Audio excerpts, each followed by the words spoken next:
Freeze! Step away from the gate immediately! Do not touch that machinery! If you connect that high-pressure line right now, this entire system is going to collapse. The terminal at 4:15 in the morning did not feel like a gateway to the sky. It felt like a vast, glass and steel greenhouse waiting for an invisible sun. Arthur Vance walked across the pristine terrazzo floors of Terminal 4, his heavy leather work boots making a rhythmic, muted clicking sound that was instantly swallowed by the high, arched ceilings. He was 64 years old, and his spine possessed the slight, permanent curve of a man who had spent 42 years leaning into the narrow inspection bays of commercial aircraft.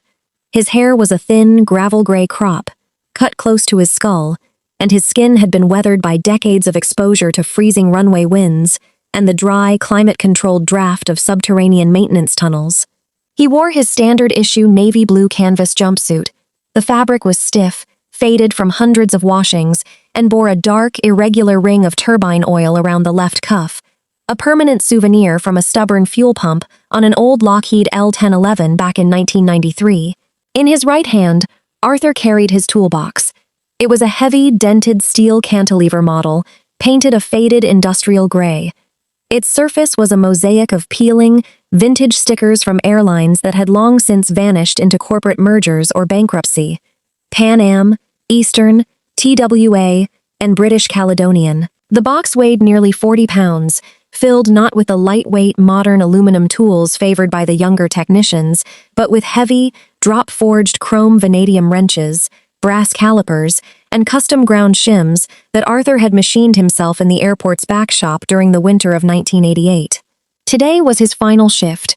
He pulled a small, folded piece of paper from his breast pocket. It was a standard corporate deactivation notice, printed on cheap thermal paper that had already begun to curl at the edges from the warmth of his chest. It stated simply that employee 40812 Vance, Arthur M., was scheduled for administrative separation, effective at 12 p.m. What the Human Resources Department had failed to account for was the automated security server's midnight maintenance cycle. Because his retirement date was logged for this day, the central server had automatically moved his digital security profile into the pending deactivation queue at exactly 12:01 a.m., stripping his plastic access card of its high-level clearance protocols while he was still out on the tarmac completing his final checklist. Arthur didn't mind the administrative silence. He preferred the company of things that operated on physical laws. A loose hydraulic line didn't change its story based on a corporate policy change. A cracked turbine blade didn't try to negotiate an early exit. He descended the narrow concrete steps leading from the public concourse down into the sub-basement matrix, the sprawling, subterranean underworld where the airport's primary fuel infrastructure lay buried. This was a place where few human beings ever ventured. The air down here was cold, smelling intensely of damp concrete, sulfur, and the sweet, heavy scent of raw kerosene. A massive labyrinth of steel pipes, painted in various shades of industrial blue and crimson, ran along the ceiling like the exposed veins of a giant beast. Arthur walked along the catwalk, his flashlight beam cutting through the gloom. He stopped at the intersection of Sector 4 and Sector B, where the old manual fuel distribution hub met the newly installed, fully automated Northern Fuel Farm. This intersection was dominated by cross-feed Valve 4B, a massive, ancient piece of cast-iron machinery that looked like the steering wheel of an iron ship. The modern engineers had bypassed it years ago with digital bypass sleeves, leaving the physical valve as a redundant relic. The younger technicians called it the Ghost. Arthur placed his bare right palm flat against the cold, unpainted iron housing of the valve. He closed his eyes. Most people listened with their ears, but Arthur had learned long ago that high-pressure fluid systems spoke directly to the bones of the hand. For a long, motionless minute, he stood there, his breath rising in faint white plumes in the chilly air. Thump, thump, shudder. The vibration was incredibly subtle, like the faint, irregular heartbeat of a dying animal. To the automated digital sensors mounted 300 feet away on the new stainless steel manifolds, the system was performing perfectly. The control room monitors were undoubtedly displaying a steady, comforting green line at 120 pounds per square inch. But to Arthur's hand, that tiny, rhythmic shudder meant something entirely different. It was cavitation. An invisible pocket of air was trapped inside the secondary crossfeed line, caused by a pressure backflow.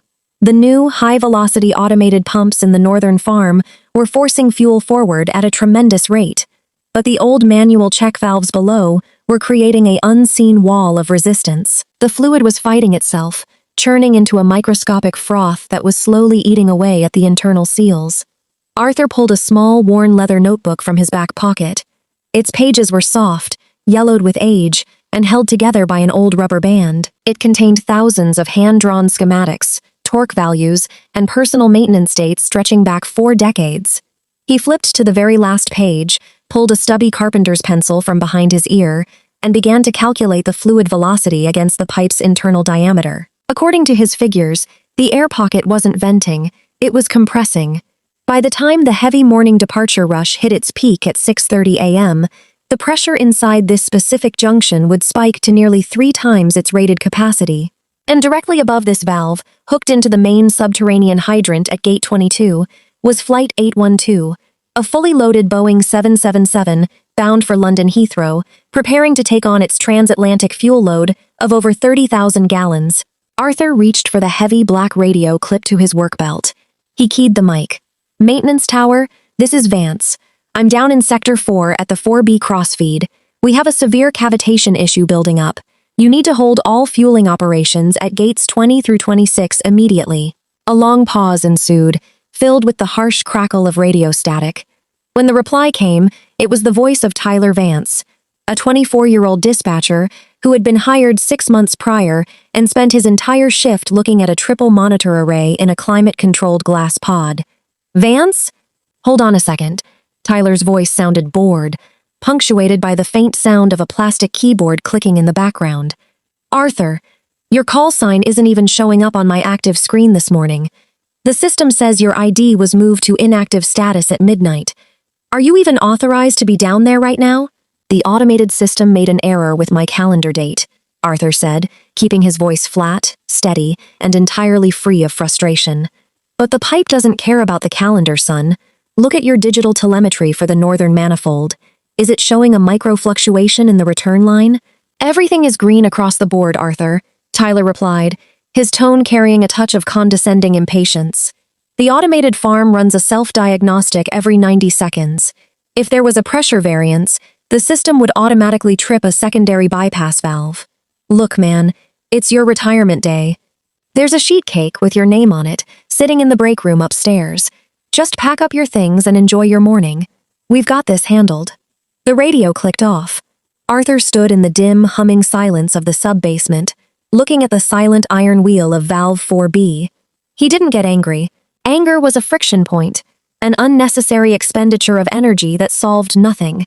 He carefully placed his pencil back behind his ear, clicked his leather notebook shut, and slipped it into his back pocket. He knew exactly what would happen if that automated pump kept pushing against the cavitation pocket. The system wouldn't trip a bypass because the sensor was located on the wrong side of the check valve. The computer was blind to the old iron beneath it. If the tower wouldn't listen, he would have to walk up to Gate 22 himself and warn the flight engineer directly before the high-pressure fuel truck connected its hoses to the aircraft. He walked over to the heavy steel service elevator that connected the maintenance levels to the passenger concourse. He took his plastic security badge, with its faded photograph of a much younger, dark-haired version of himself, and slid it through the magnetic card reader. A sharp, high-pitched double beep echoed through the concrete shaft. The small LED light on the reader flashed a solid, unforgiving red. The screen read, "Access denied. Invalid identifier." The system had officially shut him out. He was trapped in his own underworld, unable to access the very building he had spent his life keeping alive. Arthur Vance did not believe in architectural dead ends. He knew that every building constructed by human hands possessed an alternative route, a sequence of physical spaces designed for escape, ventilation, or old-fashioned manual utility. If the secure maintenance elevator wouldn't recognize his card, he would use the old emergency egress stairwell that led up into the public departures hall near the international check-in desks. The climb was steep, 54 concrete steps that set a dull ache into Arthur's left knee, an old injury from slipping off an icing wing section during a blizzard in 1996. He reached the top of the stairwell, pushed open the heavy fire door with his shoulder, and stepped out into the brilliant, blinding expanse of the Concourse 4 departures hall. The contrast was jarring. The quiet, oil-scented darkness of the sub-basement was instantly replaced by the roar of human activity. Thousands of passengers were moving in chaotic, intersecting currents beneath a vast ceiling of white steel beams. The air smelled of expensive perfume, burnt coffee from the concourse bistros, and the crisp, clean scent of high-volume air conditioning. Arthur stood near the wall, a solitary figure in a grease-ringed navy jumpsuit, holding a 40-pound steel toolbox that looked like it belonged in a locomotive museum. He looked toward the main security checkpoint, the massive, multi-lane barrier of metal detectors, X-ray machines, and transparent body scanners that separated the public world from the secure departure gates. To reach Gate 22, he would have to pass through this line. He joined the premium passenger queue, his heavy boots making a distinct, solid thud against the glossy white terrazzo tiles that differed completely from the soft, shuffling footsteps of the travelers around him. The people in line, businessmen in sleek, tailored suits, families surrounded by pristine, rolling luggage, and young couples wearing headphones, instantly moved away from him, giving his grease-stained uniform a wide berth. At the entrance to the security lane stood Officer Marcus Diaz. Diaz was 38, a large, broad-shouldered TSA supervisor with an immaculately pressed uniform, a gleaming silver badge, and an expression that had been hardened by years of dealing with aggressive passengers and endless security protocols. He watched Arthur approach with immediate, professional suspicion. A man in a mechanic's jumpsuit, carrying a heavy, opaque metal box into a passenger line, was a walking violation of 5 different standard operating procedures. "Sir, stop right there," Diaz said, extending a flat hand to block Arthur's path. His voice was loud, practiced, and authoritative. "This lane is for ticketed passengers only. All airport staff and ground crew must use the automated biometric portals at the lower level. The lower portals are currently rejecting my security profile due to an administrative calendar error," Arthur said. He did not raise his voice. He spoke with the calm, measured tone of an experienced craftsman explaining a mechanical tolerance. "I need to reach Gate 22 immediately. Flight 812 is preparing to fuel. There is a critical cavitation pocket building up in the Sector 4 crossfeed, directly beneath that gate.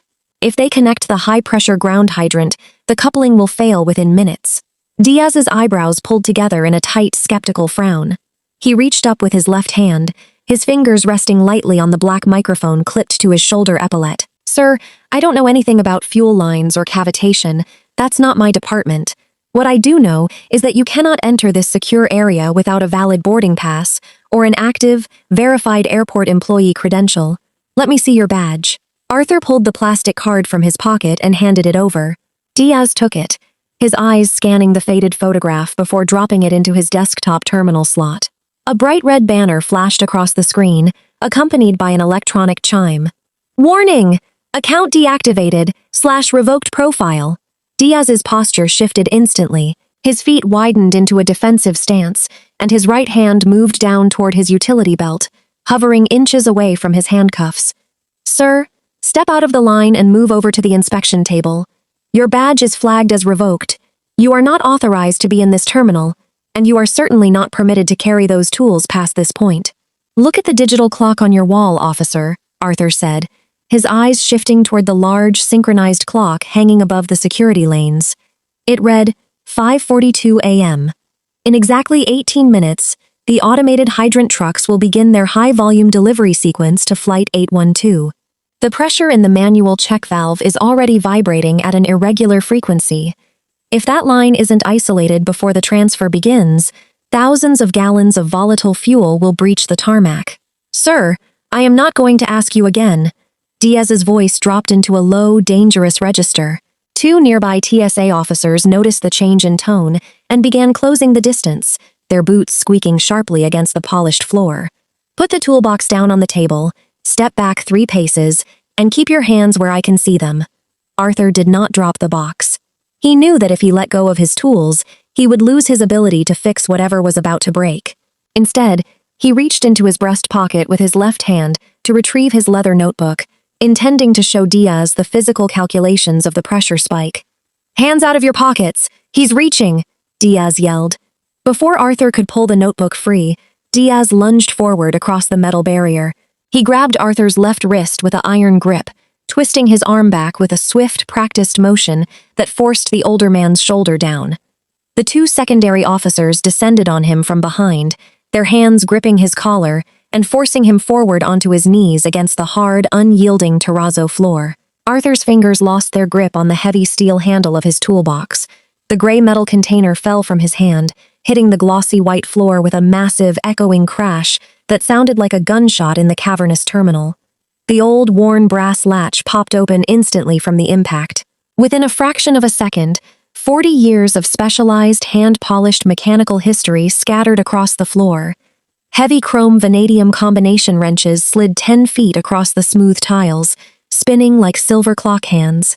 Custom-ground brass shims, delicate calibration dials, steel thickness gauges, and old handwritten maintenance logs slid past the expensive leather shoes of terrified passengers who scrambled backward, screaming in sudden panic. "Get down! Stay down!" Diaz roared, pressing his forearm into the back of Arthur's neck, pinning his face flat against the cold white tiles. Arthur did not resist. He lay there, his cheek pressed against the glossy stone, watching a small, hand-machined brass alignment pin spin slowly until it came to a stop against the polished black shoe of a tourist. The security sirens above them began to wail, a shrill, rhythmic screech that signaled a major security breach at Checkpoint 4. The interior of the security isolation cell was completely silent, a stark contrast to the echoing alarms of the terminal above.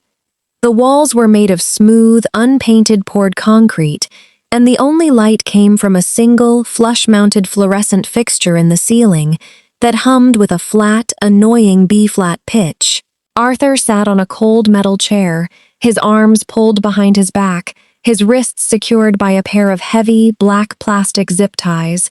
His jumpsuit had been torn slightly at the left shoulder during the scuffle on the floor, revealing the pale, lined skin of his collarbone and a small, faint scar from a piece of flying safety wire he had taken during an engine overhaul in his youth. Across the metal table sat Supervisor Elena Vance. She was 45 years old, with sharp, intelligent dark eyes, and her hair pulled back into a severe, professional bun. She wore the dark gray blazer of the airport authority's senior security director, and her expression was one of profound exhaustion. She was reviewing a digital file on a sleek, black tablet, while two armed airport police officers stood motionless by the heavy steel exit door, their hands resting on their holstered sidearms. "Arthur Vance," Elena said, her voice quiet but remarkably heavy. She didn't look up from her screen. 32 years with the Regional Airport Authority. 10 years before that, with Pan American World Airways at JFK. No disciplinary actions. Not a single unexcused absence in 3 decades. You have 3 letters of commendation from the Federal Aviation Administration for structural safety catches during routine inspections. She finally slid the tablet onto the table, leaning forward until her face was inches from Arthur's. And today, on your official retirement date, you try to force your way through a premium TSA checkpoint with a box full of unregistered metal tools, refuse an officer's direct command, and trigger a terminal-wide panic. Why, Arthur? Are you angry about the retirement?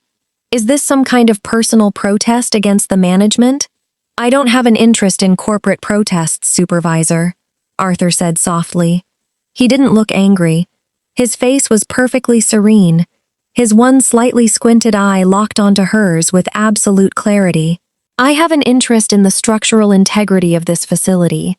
I told Officer Diaz, and I told the maintenance tower 40 minutes ago, the automated fuel matrix in the northern farm is cavitating against the manual check valves in Sector 4.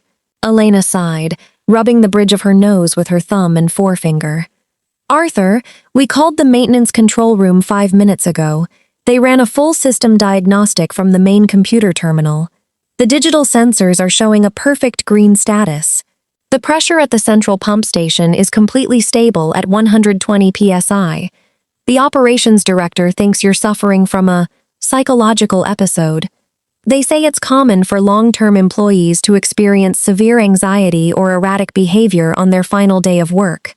They think you just don't know how to let go. The digital sensors are positioned above the modern check valves, Elena, Arthur explained, his voice falling into that slow, patient rhythm he used when teaching young mechanics how to read a micrometer. They only measure what leaves the high-pressure pump manifold. They do not measure the kinetic resistance or the fluid turbulence inside the old iron pipes below Concourse B.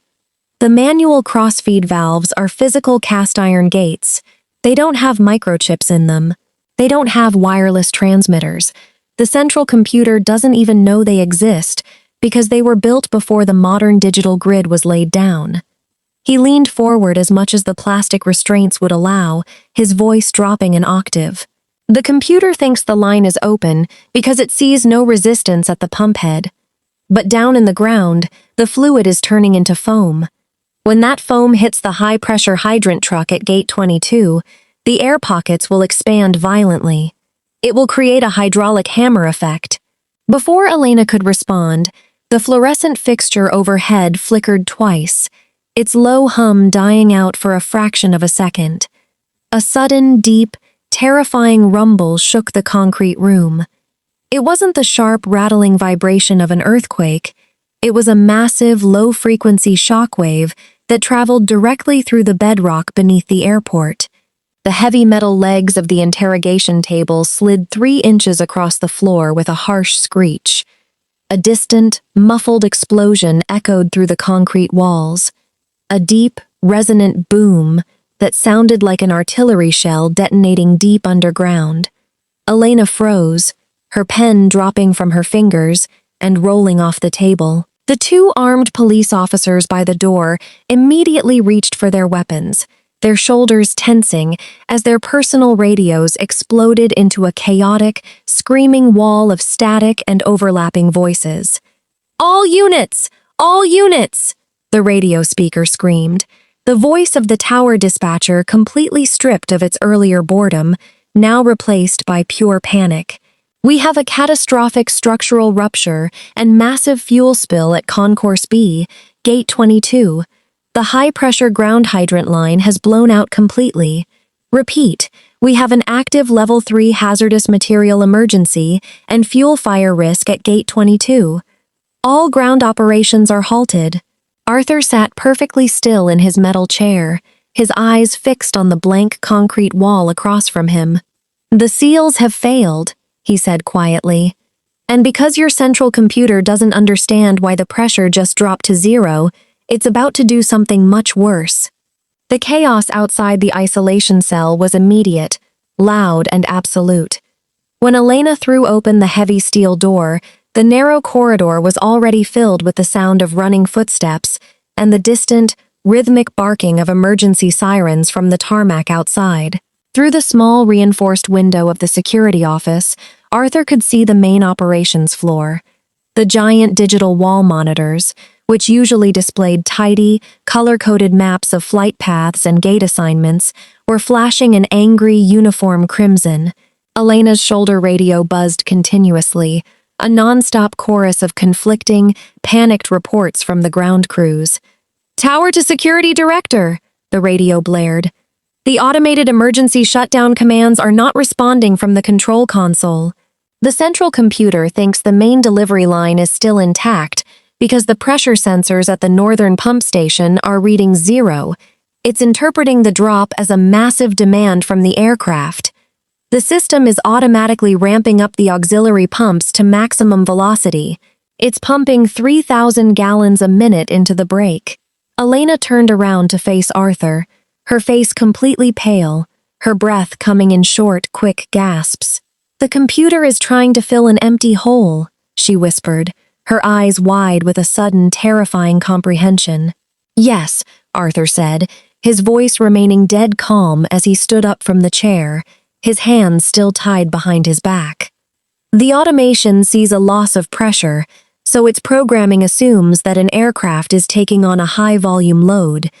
It's opening every single auxiliary fuel valve in the subterranean matrix to push more volume forward to meet the demand. If those pumps keep running at maximum velocity, the fuel spill won't just stay on the tarmac at Gate 22. It will back up through the storm drains, flood into the main underground electrical vaults beneath the central terminal, and coat the foundations of every concourse with raw kerosene. How do we cut the physical power to the pumps? Elena demanded, stepping toward him, her hands trembling slightly as she reached for her utility belt. The operations director says the digital overrides are locked out by the system's internal safety architecture. The computer thinks it's preventing an engine starvation event on an active runway, so it's ignoring manual keyboard inputs. You can't stop a runaway fluid loop from a keyboard, Elena, Arthur said, turning his back toward her so she could see the plastic ties around his wrists. You have to go down into the sub-basement vaults and close the old manual isolation valves. There are 3 of them. They are heavy iron wheels located in the deep gray zones directly beneath the central terminal. But your modern security system has locked down every fire door and access hatch in the lower levels because of the hazardous material protocol. No one can open those manual hatches without a master mechanical override key. Where is the master key? Elena asked, pulling a small pocket knife from her pouch and slicing through the thick black plastic zip ties on Arthur's wrists. Arthur rubbed his chafed skin, his eyes looking straight through the window toward the security checkpoint 50 yards away. It was in my steel toolbox, the one Officer Diaz scattered across the premium security lane floor. Elena didn't say another word. She grabbed Arthur's arm, her grip tight and desperate. "Move," she said to the guards. "Clear a path to checkpoint 4 right now." When Arthur and Elena burst through the double doors of the security complex back into the main departures hall, the scene looked like a sudden evacuation of a city. The public had been pushed back by shouting police officers, leaving behind an eerie landscape of abandoned baby strollers, half-eaten meals at airport cafes, and hundreds of suitcases standing upright like silent sentinels. The air in the terminal already carried a faint, ghostly tang of aviation fuel that had been sucked into the high-volume ventilation intake fans from the tarmac outside. In the center of the premium security lane, Officer Marcus Diaz was standing near an inspection table, his face devoid of its earlier color, his hands shaking slightly as he held his radio to his ear.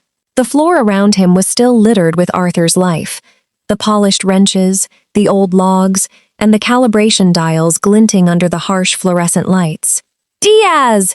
Elena screamed as they ran up, her boots echoing loudly against the terrazzo. "Where is the master mechanical key from his box?"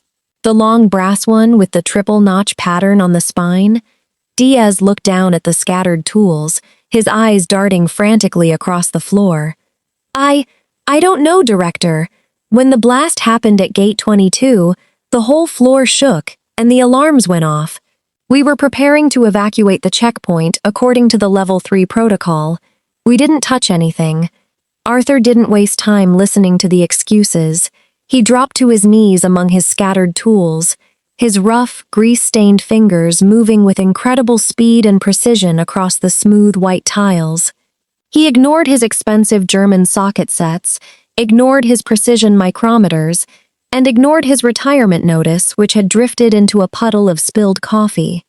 He was looking for a specific piece of metal, an old brass key, nearly 7 inches long, heavy and unpolished, forged in a locomotive shipyard toolhouse back in 1968. It was a tool designed from an era when safety meant a thick piece of metal blocking a physical bolt, not a line of code in a silicon chip. His fingers closed around the cold, heavy brass. "I have it," Arthur said, rising to his feet in a single, smooth movement that carried none of the stiffness he had felt earlier in his knee. At that exact second, the airport's main public address system gave a long, low electronic chime, followed by the flat, synthetic, completely emotionless voice of the central operations computer. Across the entire length of the massive terminal, the giant digital departure boards blinked simultaneously, a mechanical click echoing from the older split-flap displays that remained in the international wing. In a single, silent second, over 400 flights, headed to Tokyo, Paris, New York, Frankfurt, and Los Angeles, changed their status from boarding or final call to a solid, uniform, glowing row of crimson text, delayed. The entire transportation hub, an immense economic machine that moved over 100,000 human souls a day, had ground to a complete halt. The quiet mechanic stood in the absolute center of the deserted, echoing terminal, holding a single brass key, while the global network around him froze because the machine had become blind to its own flesh. The air inside the lower-level utility corridors was no longer cold. It was warm, thick, and heavy, with a dense chemical fog of vaporized jet fuel that hung in the air like a London mist. Every breath Arthur took left a sweet, oily film on the back of his tongue, and his eyes began to sting from the highly volatile fumes. He led the way down the narrow concrete tunnel, his heavy boots splashing through an inch of dark water mixed with hydraulic fluid. Elena followed 3 paces behind him, her hand holding her high-intensity security flashlight, its powerful LED beam cutting through the yellow haze of the corridor like a searchlight through smoke. The first isolation valve is behind the primary electrical substation vault, Arthur shouted over his shoulder. His voice had to fight against a terrifying, guttural roar that was echoing through the walls, the sound of thousands of gallons of kerosene tearing through the restricted bypass lines at 3 times their normal velocity. If the pressure blows the header pipe inside that vault, the fuel will flood the main transformers. The whole airport will lose its secondary power grid, and the static spark from the relays will— He didn't finish the sentence. He didn't need to. Elena knew that if 5,000 gallons of pressurized jet fuel met a 13,000-volt electrical transformer, Terminal 4 would cease to exist as a physical structure. They reached a massive, reinforced steel blast door marked Vault 3, Critical Mechanical Intake. A digital electronic keypad sat next to the heavy lever handle, its small LCD screen blinking erratically with a repeating error message, Communication link failure, secure lockdown active. The computer had sealed the door to protect the terminal, unaware that it was trapping the disaster inside. Arthur stepped past the electronic keypad. He located a small, circular steel plate near the base of the heavy iron doorframe. Using his stubby carpenter's pencil, he pried the plate free, revealing an old-fashioned, deep mechanical keyway hidden behind it. He inserted the long brass key. It fit perfectly, the old metal notches sliding into the internal tumblers with a solid, heavy click that Arthur felt through his palms. He leaned his entire weight against the key, his shoulder muscles straining against 40 years of dried grease and corrosion. Crack. The old internal locking bars slid back inside the doorframe with a sound like a small explosion. Arthur grabbed the heavy iron lever handle, threw his weight backward, and pulled the massive steel door open. A wave of hot, oil-scented air hit them in the face. Inside the vault, the world was dominated by massive, pulsing red pipes, each 6 feet in diameter, vibrating so violently that the steel bolts holding them to the concrete floor were throwing off tiny flakes of gray rust. In the center of the room, projecting from the main line like the steering wheel of a submerged dreadnought, was the massive iron valve wheel of Isolation Node 1. It requires 12 full rotations to seat the gate, Arthur yelled, stepping onto the slippery metal catwalk that ran over the main line. He grabbed the thick iron rim of the wheel with both hands, his calloused skin finding the familiar, hand-worn grooves he had polished during his very first week on the job in 1984. He pulled with all his might, but the immense kinetic force of the fuel rushing through the pipe had locked the internal gate wedge solid against its track. The iron groaned, a high-pitched metallic shriek, but it didn't turn an inch. It seized by the pressure. Elena screamed, stepping onto the catwalk beside him. She grabbed the lower section of the wheel, her leather dress shoes slipping wildly on the wet metal grating as she tried to find leverage. "Arthur, it won't budge! The motor upstairs is pushing too hard against us." Arthur didn't answer with words. He reached into his jumpsuit pocket and pulled out a heavy, 16-inch solid steel alignment rod that he had managed to retrieve from the floor during the checkpoint scramble.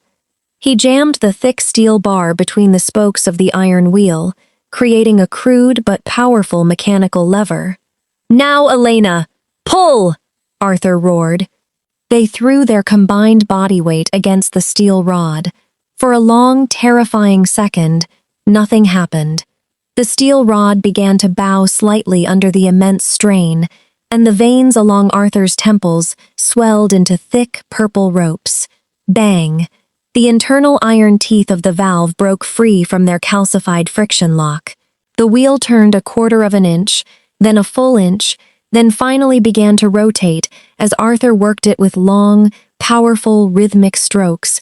His boots dug firmly into the safety grating of the catwalk. With every full rotation of the wheel, the terrifying screaming of the pipe began to drop, the high-pitched vibration shifting down into a low, defeated, heavy thrum. The first node was closed. They ran deeper into the sub-basement network, their flashlights illuminating walls that were now slick with condensation. The temperature was continuing to rise, and the smell of fuel was becoming so dense that Arthur could feel the volatile vapor burning in his sinuses with every breath. The second valve sat inside the auxiliary plumbing vault, directly beneath Concourse C. When they reached the hatch, they found it already flooded with 2 inches of raw, green-tinted aviation fuel that had backed up through the floor drains from the rupture site at Gate 22. "We can't go in there with standard lights," Elena gasped, her voice raw from the fumes. She held up her security flashlight. "This isn't an explosion-proof casing. If the switch arcs when I turn it off, we'll set the whole floor on fire." "Leave the light out here," Arthur said. He took the high-intensity flashlight from her hand, set it flat on the dry concrete of the tunnel floor so its beam shone through the open hatchway, illuminating the flooded room with a dim, reflected glow. "Stay at the door. If you hear the metal start to tear, you run back to the stairs." "Arthur, you can't go in there alone in the dark," she said, her fingers catching the fabric of his sleeve. "I've been in this room every Tuesday for 30 years. "Elena," Arthur said softly, his squinted eye looking into the dark, shimmering pool of fuel inside the vault. "I don't need a light to see where the iron is."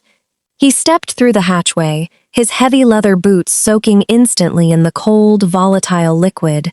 The fuel rose past his ankles, its chemical coldness soaking through his thick socks. The room was humming with a terrifying, rhythmic vibration, the sound of the secondary automated bypass sleeve trying to force fluid past the first valve they had closed. Arthur moved by pure physical memory. He extended his arms into the dark, his fingers brushing against the cold concrete walls, then tracing the horizontal line of a secondary hydraulic pipe until his palms found the rough, flaking surface of the second valve wheel. This wheel was smaller, but it was positioned in a narrow alcove between 2 high-pressure steam lines. The space was so tight that Arthur had to wedge his shoulder against the concrete structural column to find any leverage. He grabbed the wheel and pulled. The metal cut into his bare palms, but he didn't let go. He began to turn it, his breath coming in ragged, heavy wheezes as the fuel vapors inside the dark alcove began to deprive his lungs of oxygen. His head throbbed with a massive, blinding pressure, and his vision began to blur at the edges into a dark, swirling pattern of gray dots. 6 rotations, 7 rotations, 8. He could feel the fluid resisting him, the internal gate fighting against his arms like a living thing as it cut through the high-velocity stream of kerosene. On the 10th rotation, his foot slipped on the submerged floor grating, and he went down on one knee, his left leg plunging into the deep pool of fuel. "Arthur!" Elena screamed from the hatchway, her voice sounding distant and muffled, as if she were speaking through a long cardboard tube. Arthur didn't call back. He braced his wet boot against the base of the pipe manifold, reached up with both hands, and gave the iron wheel one final, desperate, bone-snapping twist. thud. The second gate seated itself. The flooding stopped. The dark pool of fuel around his legs became perfectly still, reflecting the distant yellow beam of the flashlight from the corridor like a sheet of dark obsidian glass. Arthur dragged himself up from the floor, his uniform soaked to the hip in volatile fuel, and staggered back out through the hatchway into the corridor. He collapsed against the concrete wall, gasping for air, his chest heaving as he spat the sweet, chemical taste of the fumes onto the floor. Elena knelt beside him, using her clean silk scarf to wipe the dark lines of oil and sweat from his forehead. "Two down," she whispered, her voice trembling. The tower says the pump velocity has dropped by 40%, but the main northern line is still active. The third valve, they say it's the master link under the central reservoir. Arthur nodded, his face gray, his lips tight. He pushed himself up from the floor using the wall for support. "The third one is where the computer lives," he said. "That's where we have to take the machine's hand off the throttle." The central reservoir vault was the largest mechanical chamber in the entire airport complex, a cavernous concrete hall, 70 feet below the main terminal lounge. The room was dominated by 3 massive cylindrical steel storage tanks, each the size of a 2-story house, which held the primary fuel reserves for the international fleet.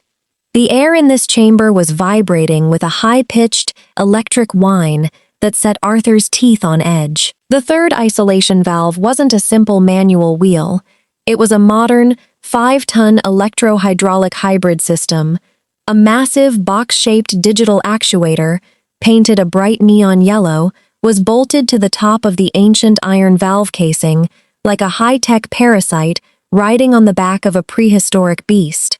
The digital screen on the side of the actuator was lit up with a brilliant pulsing blue light, displaying a sequence of automated system commands. The central computer, operating on its pre-programmed safety algorithms, was actively fighting to keep the valve open, sending a continuous stream of high-voltage current to the hydraulic pumps to prevent what its code interpreted as an engine-damaging pressure drop on the airfield above. Arthur stepped up to the massive machine, his boots leaving dark, wet tracks of fuel on the concrete floor. He reached for the heavy iron manual override handle that projected from the base of the yellow actuator box, but the moment his hand touched the metal, the electric motor inside the housing engaged with a loud, angry snarl, jerking the handle out of his grip with enough force to crack his knuckles against the casing. "The automation has a lock on the internal gate," Arthur said, his voice ragged, his breath short. He looked at his hands. They were covered in a mixture of dark grease, rust flakes, and small cuts that were bleeding slowly. "The electric motor is drawing full-line current from the substation. It has too much torque. No human being can turn that iron wheel while the computer is holding the hydraulic solenoids open." "Can we find the main circuit breaker?" Elena asked, her flashlight beam scanning the far wall, where dozens of massive electrical panels were lined up behind safety screens. "We can shut down the power to this whole quadrant. The main breaker for this unit is routed through the central terminal control loop," Arthur said, shaking his head. "If you pull that switch, you drop the power to the main air traffic control radar arrays upstairs. The tower will go blind, while there are 40 aircraft still in the air, waiting to land. The system won't let you open that panel during an active flight emergency anyway. The digital locks are absolute." Elena stepped back, her hand pressing against her mouth as she looked up at the massive pulsing lines. "Then we're out of options. If that valve stays open, the fuel will breach the secondary containment wall within 10 minutes. I'll have to order a total evacuation of all 3 terminals. Millions of people, the whole grid will collapse." Arthur didn't look at the digital screen. He didn't look at the warning lights. He walked around to the back of the massive yellow actuator box, his body moving into that familiar, slouched posture he assumed when he was looking at an engine that refused to start. He placed his ear directly against the cold, vibrating metal of the electronic housing. He wasn't reading the code. He was listening to the physical work being done inside the machine. He heard the rapid, high-pitched click-click-click of the micro-relays, the sound of the silicon brains checking their telemetry data every millisecond before sending a signal to change the magnetic field in the motor coils. Every machine constructed by men has a transition point, Arthur muttered, his voice barely audible over the high-pitched whine of the electronics. A fraction of a second where the relay drops its connection before it switches to the backup loop. A moment of silence. He reached into his jumpsuit pocket and pulled out his last remaining tool, a small, worn pair of brass needle-nose pliers with a faded red insulated grip. The brass jaws were nicked and pitted from decades of contact with live wires. He didn't look at a blueprint. He reached his hand deep into the narrow clearance gap between the old iron valve casing and the new digital housing, his fingertips moving by pure touch, feeling for a specific, uninsulated copper grounding strap that ran along the base of the main diagnostic bus bar. "Arthur, stop!" Elena cried out, noticing the spark of his pliers. "If you create an arc in this room with these fumes..." "The ground strap is isolated inside a sealed nitrogen sleeve," Arthur said, his eyes squinting shut as his fingers found the wire. "The engineers who built this in '88 knew how to protect a circuit from a gas leak. The modern programmers just forgot it was down here." He braced his boots against the concrete floor, took a deep breath of the sweet, toxic air, and shoved the brass jaws of his pliers directly between the uninsulated copper ground strap and the main digital data bus. Spark. A brilliant, sharp blue flash illuminated the cavernous room for a microsecond, casting long, monstrous shadows of the fuel tanks against the concrete ceiling. A sharp smell of ozone and burnt silicone instantly cut through the heavy stench of the kerosene fumes. The blue digital screen on the yellow actuator box flickered twice, turned a dull, sickly purple, and then went completely black. The high-pitched electric whine of the motor died out instantly, dropping down through the register until it became a faint, mechanical sigh. The internal hydraulic clutches inside the actuator disengaged with a soft, dull clunk. The silicon brain had been disconnected. The machine had lost its grip on the iron. "Now, Elena," Arthur shouted, grabbing the massive iron override wheel at the base of the unit. "Before the backup capacitors can cycle online." They both grabbed the iron wheel, their fingers locking together over the cold metal. With a massive, unified surge of their remaining strength, they pulled the wheel clockwise. The iron teeth inside the casing groaned, a deep, heavy, resonant sound that traveled down the entire length of the subterranean pipe network. The wheel turned. 1 rotation, 2 rotations, 5, 10. With a final, deep, heavy mechanical thump that shook the platform beneath their feet, the master gate valve seated itself into the bottom of the iron housing. The silence that followed was immense, heavy, and beautiful. The roaring of the pipes stopped. The violent vibrations inside the concrete walls died away into a perfect stillness, leaving only the sound of 2 human beings breathing in long, ragged gasps in the dark, oil-scented air of the underworld. By 11:30 that morning, the bright summer sun was streaming through the massive glass curtain walls of Terminal 4, casting long, clean rectangles of light across the bustling passenger concourse. The red alerts on the departure boards had vanished, replaced by a reassuring, steady scroll of green text. Boarding. On time. On time. Boarding. The international network was moving again. The planes were lifting off into the clear blue sky, their engines screaming with that perfect, balanced harmony that Arthur Vance had spent his life maintaining. In the executive boardroom on the 6th floor of the Airport Authority complex, the senior directors sat around a massive, polished mahogany table. The room was completely silent, save for the hum of the air conditioning and the soft rustle of paper documents. At the far end of the table sat Arthur Vance. He was still wearing his navy blue jumpsuit, though the legs were still damp and dark from his journey into the flooded vault. His gray cantilever toolbox sat on the expensive carpet beside his chair, its metal latches polished and shut. Across from him sat the director of global operations, a man named Henderson who wore a sharp charcoal suit and an expression of profound, quiet humiliation.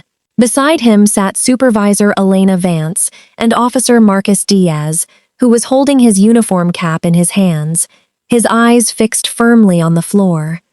"Mr. Vance," Henderson said, clearing his throat as he adjusted a thick sheaf of engineering reports.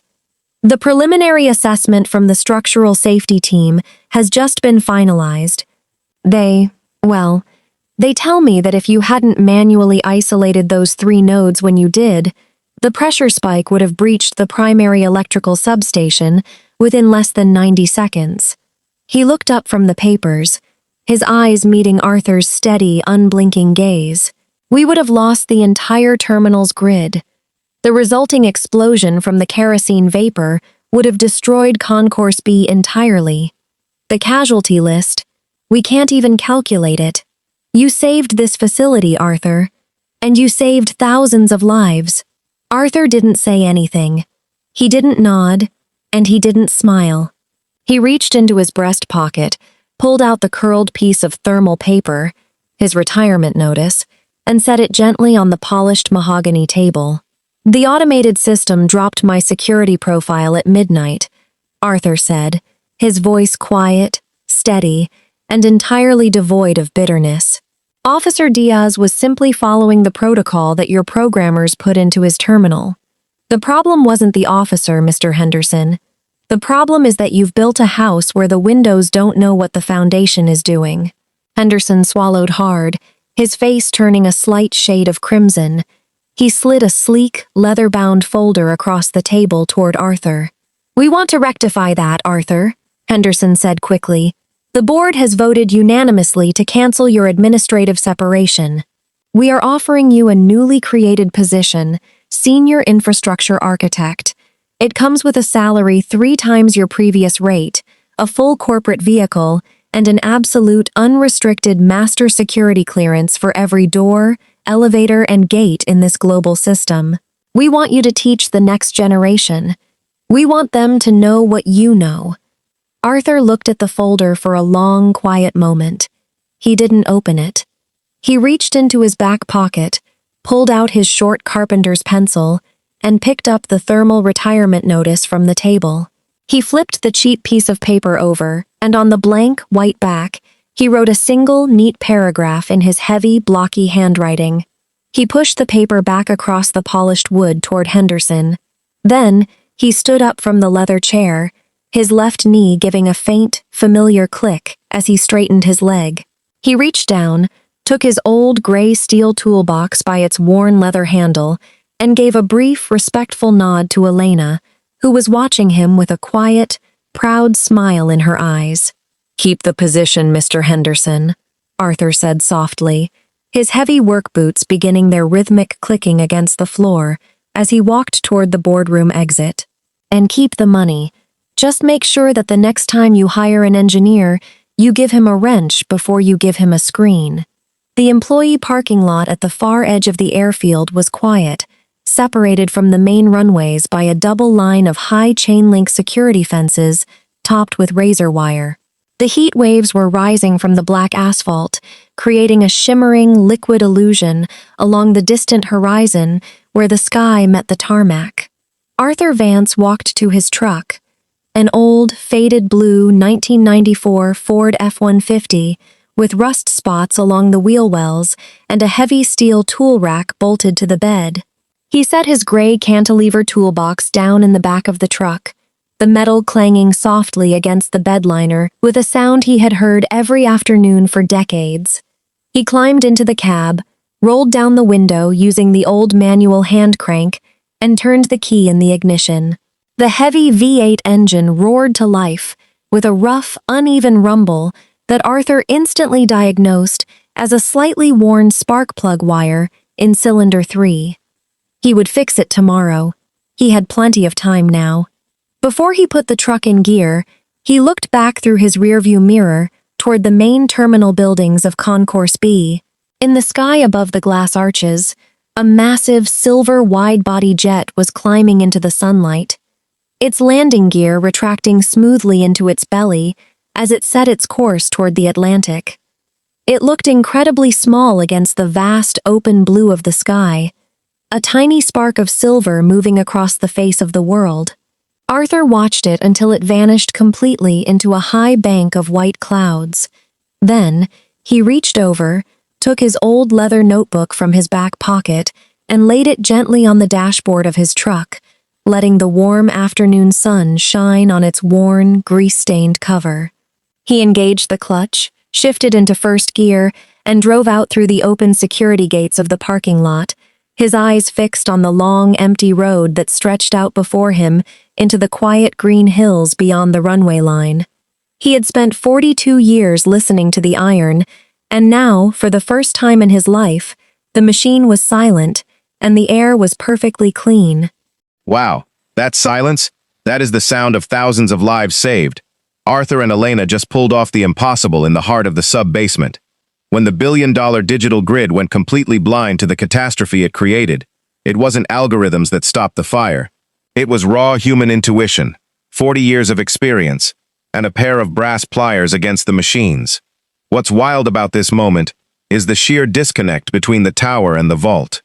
Tyler is upstairs watching a screen that says, "Everything is green" across the board, completely oblivious that Arthur is quite literally drowning in fuel below Gate 22.